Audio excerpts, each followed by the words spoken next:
This presentation actually is was originally designed for project managers, for translation agency project managers, but I realized that sooner or later in the life of any professional translator, the moment comes when some work is to be delegated or assigned to others. This is the very moment when a professional translator turns into a project manager. And this is essentially a measure of how successful the translator is, because if a freelance translator is underloaded, is not sufficient amount of work to support him or herself, it means something is to be done. And our esteemed moderator, Mr. Rifkin, outlined perfectly fine what is to be done. However, there are quite a number of situations where a translator who achieves or reaches a certain point in his or her career when the demand for his or her services is much greater than the capacity or physical ability to produce as much work as a translator's client demand or require.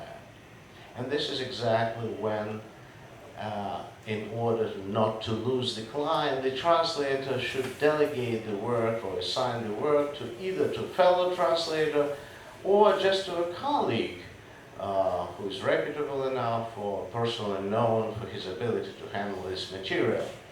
And this is exactly when an old dilemma, or I would say a trilemma, of picking two or three which the translator faces. We all face this problem in our daily life, trying to get the best out of the world. So whenever we want something desperately, we want something now.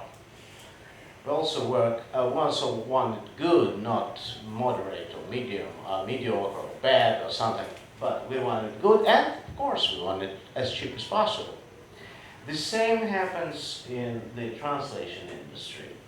And this is how the so-called project management triangle was developed. They also call it triple constraint or iron triangle. Iron because it's very rigid.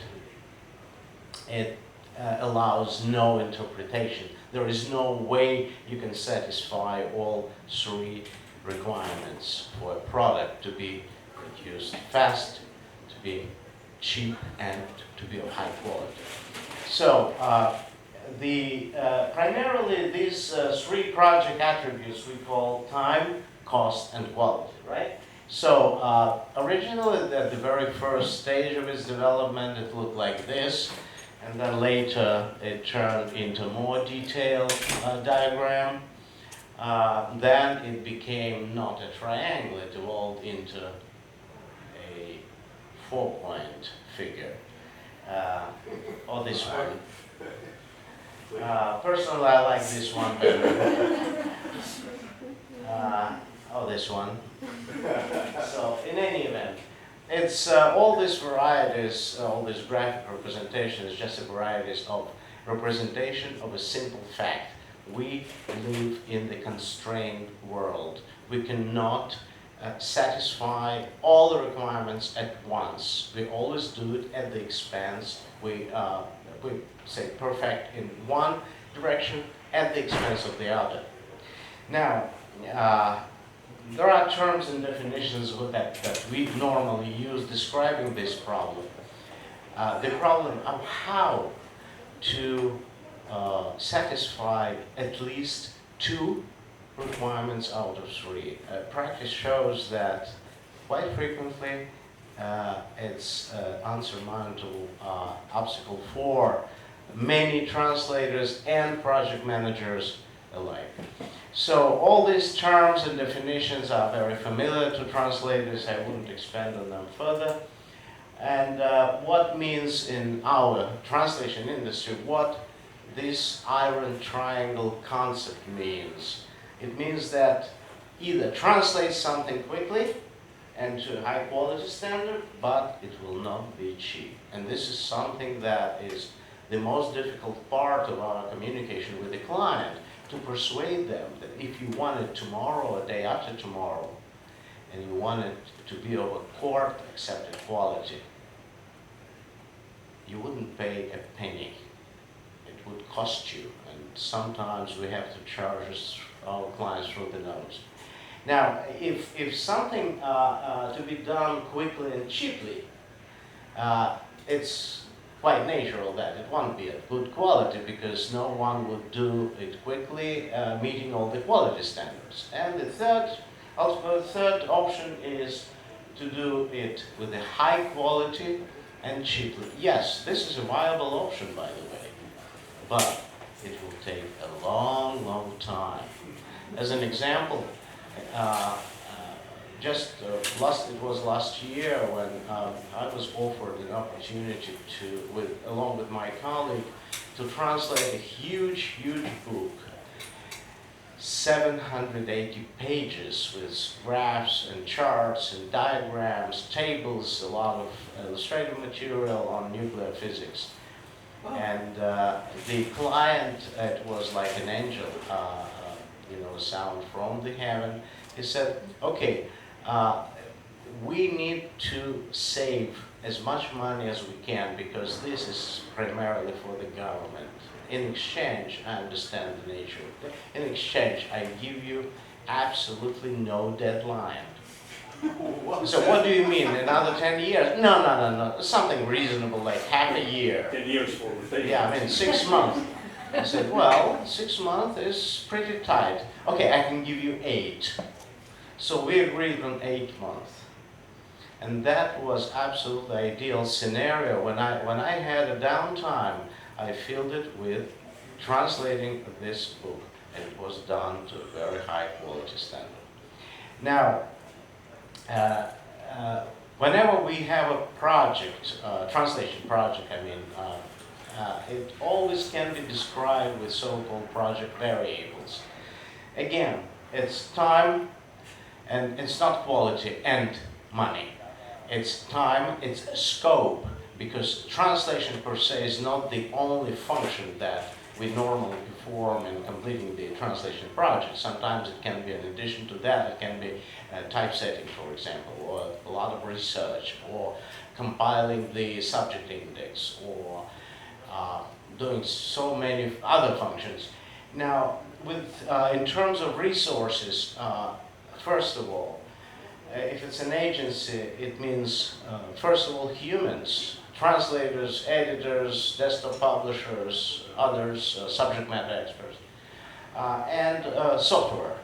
Software can be an extremely important component of our resource base, because sometimes we need a highly specialized software in order to get the translation project done. An example, just a recent one. I received a source material which contained quite a number of very poorly produced images with the text inside. So we need a special text enhancement software, image enhancement software, in order to rectify these images to make this text legible so that we can translate it. And last but not least, one of the most important project variable is the risk, or a number of risks. And this is primarily risk of, say, failure to deliver project on time. It's a risk of failure to attain the required quality. In other words, to comply with the original components of the iron triangle.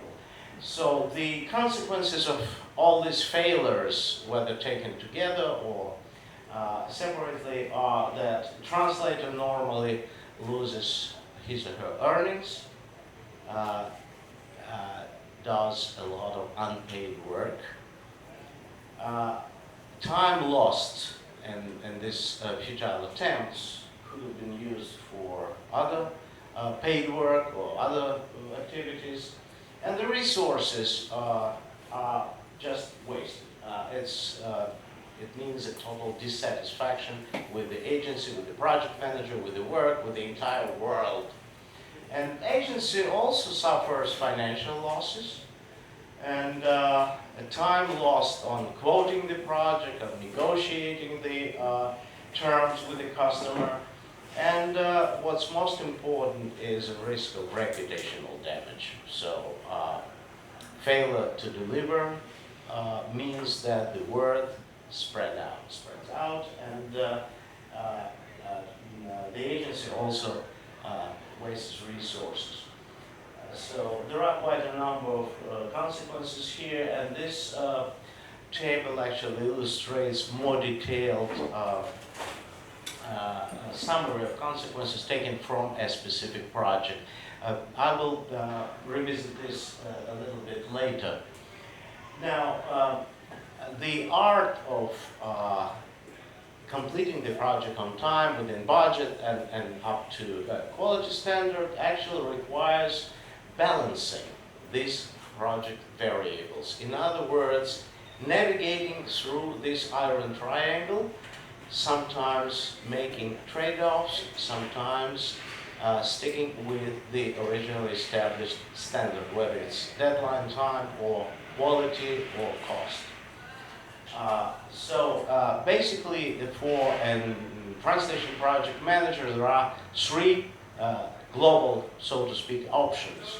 First, split a project workload between several translators, and we all know that how it's been done, right?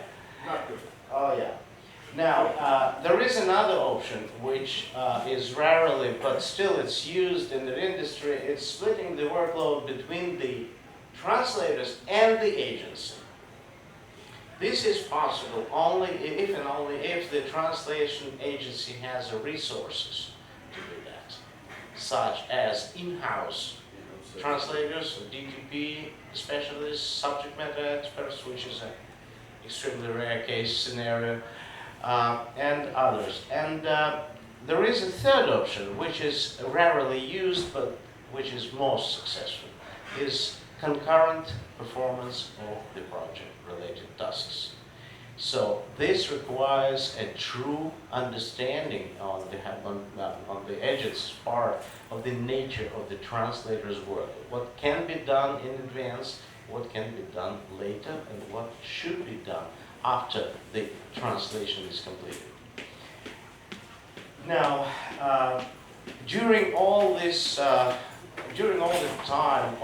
from the very onset of project performance and up to the end, all this time can be divided into three phases or stages. It's a pre-production stage, when all the preparatory work is being done, when the project is measured by the account manager or project manager, when the actual volume of the project and number of billable hours are determined in order to complete the project in time, the quality standards are set, and so forth.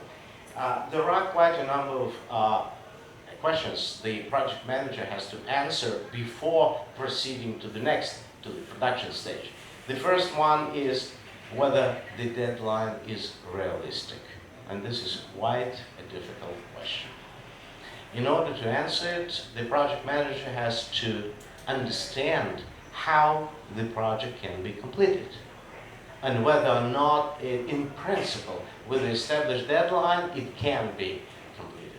The second question is to access the resources available to this project. For example, the big agency may have a very long bench, hundreds of translators working in the required language pair. But that doesn't mean that all of them are available at the moment. Sometimes even 2 or 3 are not available to take part in the project. They're just busy. Or the project comes to the agency on Friday night with the delivery date on Monday morning. How high are the chances of finding someone who would sacrifice the weekend, or Shabbat for that matter? Quite high, actually. quite high, but you have to know where to look for it, right? So and then the project must be assigned to the translators available at this time. Now the next is translation stage. The project manager has account to translators' queries coming from the workforces, from the translators. And the number of queries might be unlimited or extremely big. Such as, for example, the translator identifies the errors in the source, or inconsistencies, or incomplete document, which is a delay, which causes a delay, which generates unnecessary exchange by messages between the translator and the project manager. Then unexpected developments such as, for example, in the middle of the way, the client introduces a number of revisions and sends you the revised document back. I understand you're skeptical. No, I believe you. I'm justifying you. They do it all the time. No doubt about it. No doubt about it. Even though it could have been, say, negotiated before the project that no revisions are accepted, we take the document as is and translate it as is. We have just a couple of changes. We understand that we're not supposed to introduce them, but just to maintain the good relationship, just take it. And then they send the revised document. It's all red, green, and blue. So it might take as much time to introduce these changes as the translation does. So and then the black swan effect. Everyone knows what black swan is. Well, What is it like? well, it's a very popular book published by Mr. Taleb. Black Swan is a huge, unexpected event that drastically changes everything, and that cannot be predicted in principle, because it never happened before. So everyone faces such challenges in his or her career.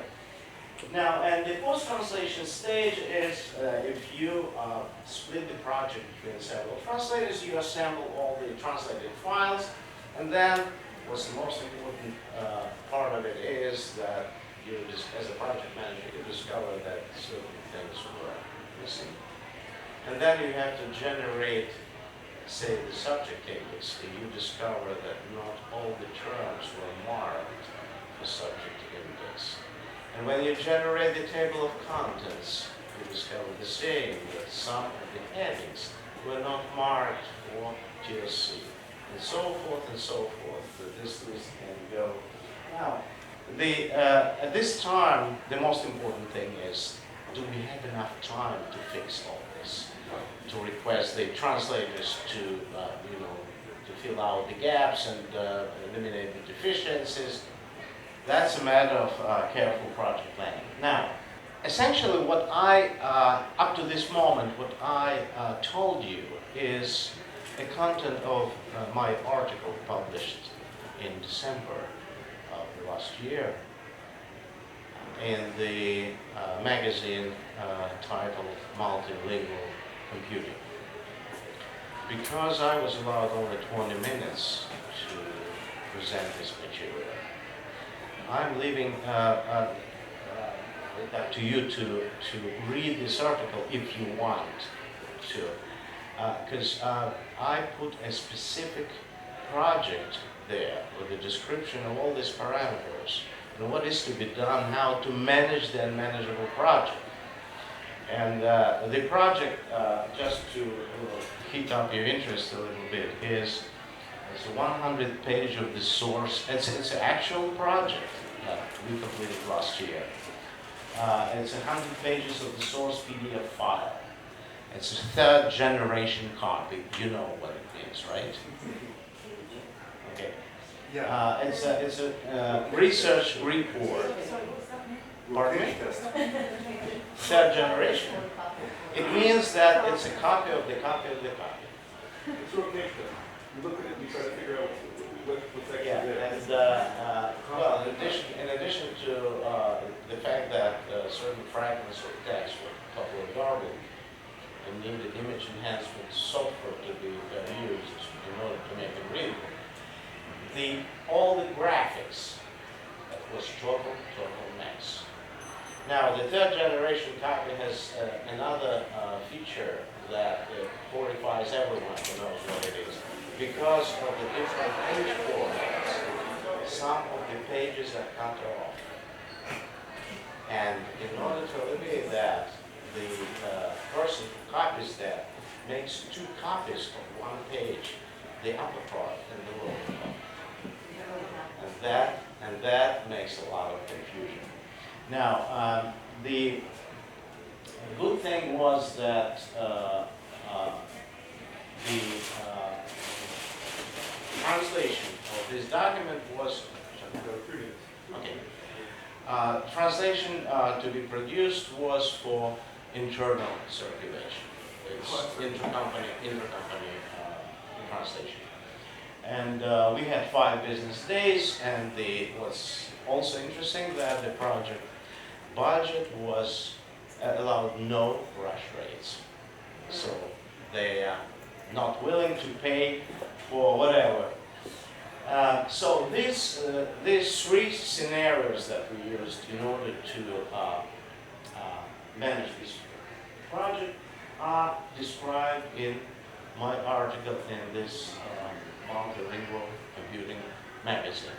Now, for those who are willing to take a challenge and to read this article, because the original article is not accessible. In order to access it, you have to subscribe to the magazine. So I would make,